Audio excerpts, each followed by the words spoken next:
Si c'est bon. Hello, humans. Hello, humans. Feeling a bit old and slightly grumpy this morning. All right, hang on. It's cold outside. We had a hell of a storm last night. Lots of lightning, thunder. Poor old doggo's trying to get into the bed because of the big loud noises, all of that. But I got my new tractor. It is a power track.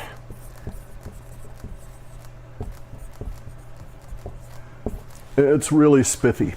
It's articulated.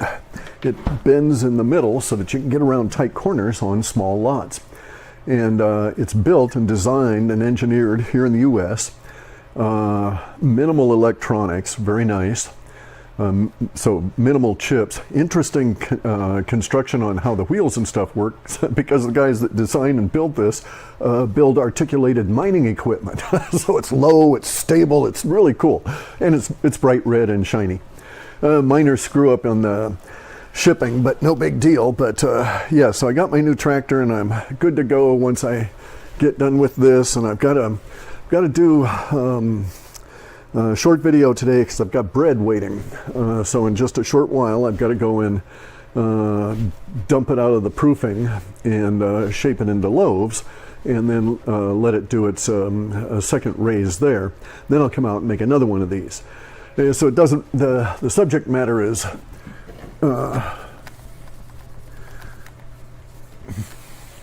not so constrained or not so tied together that it needs to be very long that way.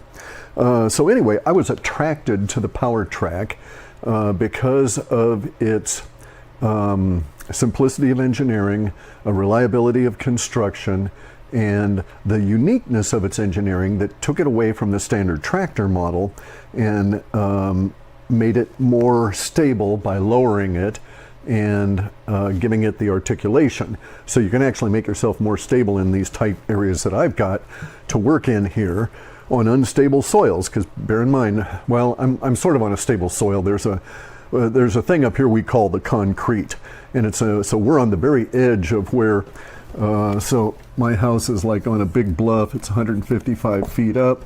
The ocean is out over there. Basically, all of this area in here had a giant glacier on it, and it compressed all of this material here into what we call the concrete, and it is clay and aggregate, just like cement without the cement, right? I mean, without concrete, without the cement. Incredibly dense stuff. But that top layer of sand is a little bit of an issue. Anyway, so new tractor, doing fine. Had to get up early for the delivery unexpectedly in a poor sleeping environment last night because of the major storms. Anyway, so attraction woo, the woo of attraction. So we're in a period of time where there's the paradigm is broken down, and we metaphorically see clumps of normies standing on remaining floating debris of their paradigm in this giant sea of woo. And they're assaulted. Their minds are being beaten every single day by new stuff coming out. You know, recently it's the diary, the Biden kids' diary coming out here in the last day or so. But it's like, it doesn't matter what day you pick. If you go back and look, there's new stuff being released in a pretty much constant stream, and this has been going on for months. And we've seen this effect where I think it was April of this year, we had 51% saying it was likely that we had cheating. And this has been growing. This has been growing ever since January. There was a core group that saw the cheating occur and could witness it, knew what they were witnessing, and conceptually agreed, everybody agreed what they were seeing was correct, and they threw fits, but it had to grow to some considerable point to reach 51%. Now, last I heard, we had passed 56%, and we're still heading up. Now, this is the aggregate. This is across the entire nation, voter, non-voter, numbnuts, intelligent person. This is the aggregate of everybody within the nation. But if you go into certain voting subsets, you find that 93% of Republicans are convinced, 71% of independents, and even some hardcore Democrats at the progressive level. 18% of progressives are convinced, or will admit, that's how I phrased it, that there was cheating, right? So it's penetrating. The whole thing is bubbling up. This is the effect of the woo. Now, you're also seeing things occur all over that are discordant with the former paradigm. So last night we had, I think it was 17, let's just say it was 17 heart attacks at a concert, at a rap concert in Houston, okay? And so this is presumably not people my age, right? I mean, I don't want to laugh about it, but so what does that say? There were 8 others injured, or 8 dead, and 17 others with cardiac arrest. And so I'm thinking instantly that, oh shit, these people are vaxxed and it's a side effect for young people. They get too excited, the drugs they take. So hey guys, pay attention to this. If you've been vaxxed, really examine your recreational drug use, because you may be compounding yourself into cardiac arrest, not knowing it. Not understanding what could happen if you've got microclotting and you go back to your usual recreational drug use. So be very, very, very careful and work through it and think about this shit, because you'll end up dead really quick. This also includes alcohol, by the way. Alcohol abuse has a tendency to affect the tension in the blood vessels within the brain and leading to the brain. And so I'm talking about where you go out on a binger, and you wake up with that headachy feeling the next day. A lot of that is due to the inelasticity of the membranes that conduct the blood through the gray matter and around and this kind of thing, right? So they've been damaged by the alcohol circulating in the system, and you feel that, and that's part of the hangover process. So be advised that your usual drug use may be potentially able to shade into fatal or put you into a hospital with a cardiac arrest. Anyway, so vax plus rap may not work anymore, right? And we may see that a lot of these young people are, well, we're seeing it now with the athletes that are literally going out and exerting themselves and playing the game and stuff, coming back in and getting into the shower and falling over dead. We've had 3 or 4 soccer players in the last week. Hockey player, this is terrible. This is unconscionable. And we, some of the people that should be very concerned or very should consider themselves culpable are probably also vaxxed and may not even be able to think towards that. And I've noticed in dealing with a lot of the vaxxed people that I'm running into a level of cognitive impairment that is making a shading on dysfunctional. So in other words, was that the reason why the shipping screw up on my order to get out here? 2 items were left off, 2 very large items. And it seems like you should be able to check the list. And anyway, I'm going into the details, but was that the case? Because I'm running into that locally with vaxxed people. Anyway, so attraction woo. Okay, so we're at a point now for November, December, and January, and into February some distance. So January through, or excuse me, hang on. Let me do it this way. No point in breaking it up because it's all continuous for this year, for this period rather. So we're in November. We're going to be heading into February. Let's just put it out here. And there's a couple of hard stop dates in February, but from our early point here in November, we're going to be in a period of time where the fracturing of the paradigm releases information, and it will come out in a series of seemingly independent streams that will all have a tendency to cascade as they get to certain points. Now, this point here may be in January, it may be in late December, where we start getting this cluster effect, okay? In software, you can do things like in fractal designs, and you can take advantage of it in doing things like concurrency and latency issues on the internet with web products where you're hitting a database. And the graphic representation of it used to be called strange attractors.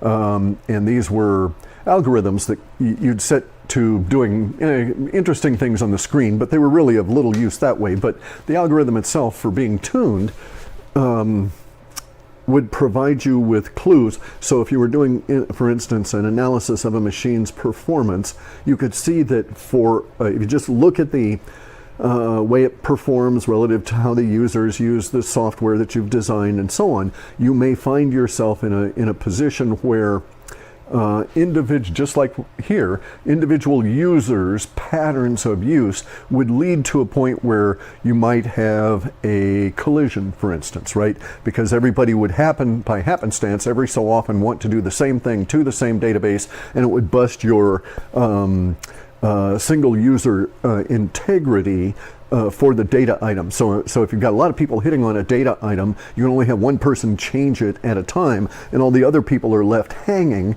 but they're also left unknowing what is in there in that value at that point because they can't access it, right?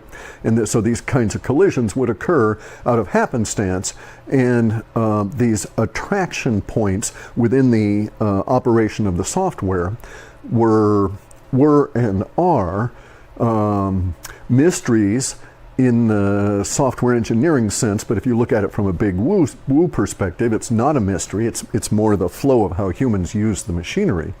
But as a programmer, you would be able to ascertain that you would get these and do things to engineer away from them. So you might slow down certain threads, pick certain threads to be high priority, any number of things to allow this or to facilitate a non-occurrence of this. And so in that sense, you could take away these aspects that you put into the software and prove that the occurrence would happen, that the collision would happen, and then you put them back and it no longer happens. So you can prove that you've effectively cured the problem. But even in curing the problem, you're using tried and tested techniques, hoping that one of them will solve your problem, because you don't really understand and have no real comprehension as to why timing permits this within seemingly a deterministic system where it should not happen. So it's very difficult to describe to non-programmers and non-software, but we get this concurrence, this coincidence of humans wanting to do things at the same time. And this is a seasonal aspect, right? And as we go from one season to the next, you'll note that there's different moods, there's different, obviously different anticipatory activities. You're not going to anticipate skiing in the summer, that sort of thing, but, other than maybe water skiing. But there are also there are bespoke but unspoken. We never talk about them. Naturally occurring flow elements in our lives on a seasonal basis. So almost everybody goes through seasonal changes in their diet, and they don't even really think about it. They eat different foods in the winter than in the summer. You got to have a nice light fish dish and some salad in the summer because it's too hot, you don't want your stomach all overloaded, and that's just how you feel that day. Well, that's the way it feels day after day after day after day, and you tend to favor, pesto pasta in the summer, and you don't really, and then you notice that, around September, October, November, you start craving those, heavier red sauces on your pasta, that sort of thing. And you're gradually shifting in this flow. And your flow relative to the seasons and your diet will lag. So you'll always be doing this sort of thing here. So you'll always be separated from that and lagging the seasons, and that's how we end up with these biorhythms that affect us, is that there are things that are moving us, the seasons, the weather changes, the changes in the amount of light per day, which alters our vitamin D, which is a prohormone that affects 3,000 parts of our operating system of our body. So of course the vitamin D flow alters how we feel and what we do. And so all of these things are external, but we have internal analogs to them that we go through, right? And so some of those internal analogs occasionally will produce this sort of strange attractant or strange attractor to human activities, wants, and desires, all coalescing at the same time. And so what we're going to see, and I don't know when it will hit, but I suspect it probably won't hit here, but we're in November, we're into the probability of this, right, as we shade towards. So it could be that we would have some kind of huge giant cascading event right here that would crash us all down, but I don't think that's going to be the case. I think it'll be something like this, and that we'll get into some period into December sometime, maybe even all the way to the end of January, no way of telling. And then in that period of time, we will see that the presented paradigm collapse themes will be coalescing, and you'll be able to move easily conceptually from one to another. And so you'll have, Biden pedophilia with his daughter, whatever. You'll also have Chinese selling body parts, all these different kinds of weird, non-discussed in polite society, normie society kinds of things will be just everywhere at a particular point, and they'll all be interrelated. There will be central themes, there will be central characters that will go all through this. And this is of a necessity for the progress that will continue past January in through next year. In spite of the fact that we're still going to be in this position of dealing with people that are vaxxed, this stuff like this concert, the submarines, for instance, we're now starting to see that perhaps the pressure that the guys take in submarines is not good for vaxxed individuals, just like the pressure in airplanes is not good for vaxxed individuals. So there'll be all these different kinds of things that we're still going to have to endure, have to go through as we reach this coalescing point, this more heaviness of all of these woo factors relative to our individual interests, our little individual ideas of what attracts us. So as individuals, we have interests. So we might have interest in sports, we might have interest in academics, we might have interest in entertainment, we might have interests in money. And all of and it won't matter, and we're talking thousands of interests, right? And it won't matter. If you collect strange, rare watches, you're going to be in here too for some other weird reason. It will have attracted you, pulled you into this coalescing of all of these major themes. Now, some of this is engineered, okay, in the sense that our SOC knew that we would have to have all of the normies, and you can't tell people shit. It just does not work. Like Mark Twain observes, it's easier to go and con somebody than convince them that they've been conned. And so taking that as an operational paradigm and operational law that it's difficult to tell people you've been suckered and you're still being suckered and they won't believe it and all of that. So what do? Well, you could con them into something else, but actually you can extract from that deception and stuff what is necessary, which is the action. Okay, so in conning somebody, you would set up a scheme and a story and all of this kind of stuff, right? And so what the SOC did and has been doing, our self-organizing collective, it has had a long con. It's called the Big Barn or the Long Con.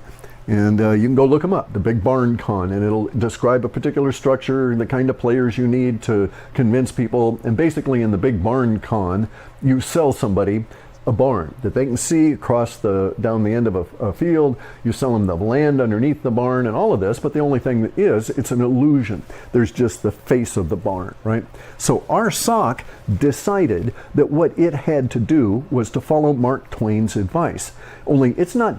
So it's really a deceptive SOC because it's deceiving the normies with the fucking truth. Okay, so it's conning them with the truth. So what the SOC has done is to do the long con. So they started way the fuck back, maybe decades ago, guys, working on this, figuring out all the angles, and then started being really active as like in maybe 2008. All right, so if I'm correct, Satoshi Nakamoto came out of this process, out of the SOC. And so that would be how far back this thing has gone, is that they knew that they had to engineer certain things and they were going to con people with the truth. They were going to con all the normies in this long con, and then when they got there, only, fuck, it's actually real, it's true. Only it's not the truth that the normie expected to see. It's all the shit that we're going to be seeing and going through that we're going through right now that's busting up normies' paradigm land and letting in all of the woo. Okay, so the SOC is not being deceptive in the information it's providing and the ways that it's providing that information. But it was deliberately following the most effective route to getting that information across, which is also the same way that someone would use to deceive the normies. So I've got to be clear about that, right? The SOC is not being deceptive in that regard. All war is deception. The SOC is at war and uses deception all the time. And one of their great deceptions in this war was to deceive their enemy by using the truth on the normies to wake the normies up to what's going on, to turn the normies against the SOC's enemy. So in martial arts tradition, you go back into the Japanese and the samurai, and there was what's the guy's name? He wrote at the same time as Miyamoto Musashi, and I'm damned if I can remember his name now. He's referenced in a book called Transparent Power.